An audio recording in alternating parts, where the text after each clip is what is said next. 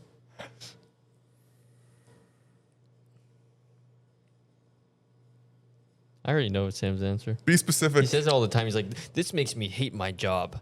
Say it. No. What is it? I literally have it at the hate tip of losing my tongue. scrims. No, No. losing is whatever. Say it. It's when we all turn into this cycle of int, and we just like really start like mumbling and not talking, and we get in this cycle. Like one person dies, we're like, oh, and then another person dies, another person dies. I mean, And then after you're just like, this is what makes me hate my job. Well, I'll use a different word because I used it before. When I see bitch boy behavior, I really. Yeah, I didn't want to say that. yeah, I was But if gonna you wanted say to say pussies, that, then but you I can didn't say want to say that. that It's our either. podcast. Huh? It's like when you have clearly inted and you're not saying anything about it, or like when people are, oh, because that guy ints, I guess I can int now, and there's this like vicious cycle of just like nothingness.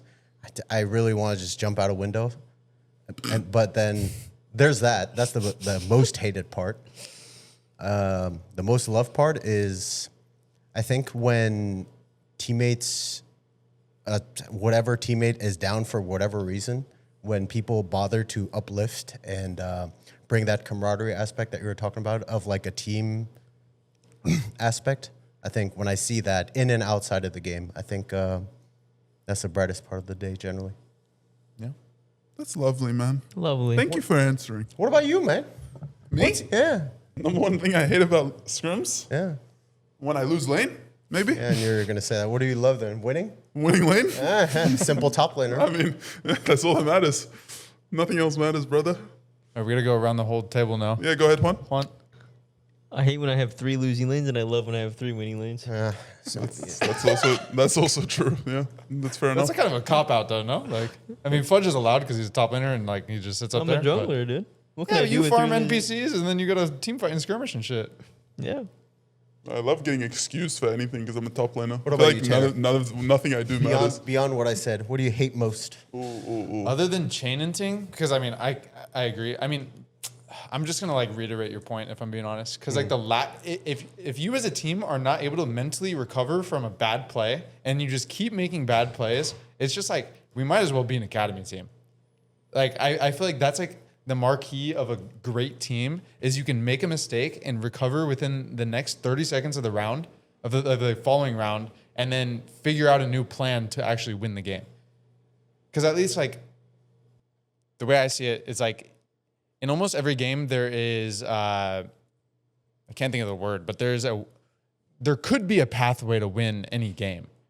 And sometimes I think it's easier to choose the pathway of I'm just going to headbutt the enemy, hope it works, and then lose the game quick. That's like the easy way out to me. So I hate that shit.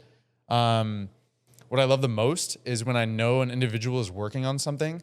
I'm going to use you as an example, Juan.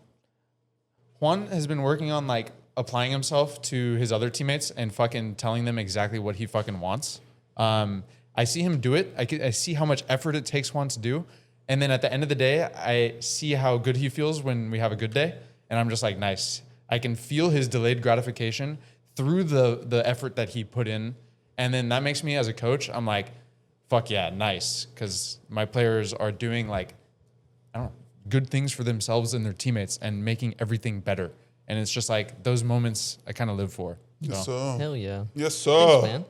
I got one last thing Go before Fudge closes us off. Go ahead. Let's end this podcast because we have 51 days until April 6th, which will be the return of Split 2. What's one thing each of us are going to work on in those 51 days? So I'll go first. Yeah. Really lose weight because that is a part of urgency. Not having urgency about my bodily health just seeps everywhere. Being a big fat chud doesn't really help. Yeah. You're not a big fat chud, man. Oh, Fucking hell. Fucking hell, I'm allowed to man. do it because I'm a big fat chud. For me, I will lane better.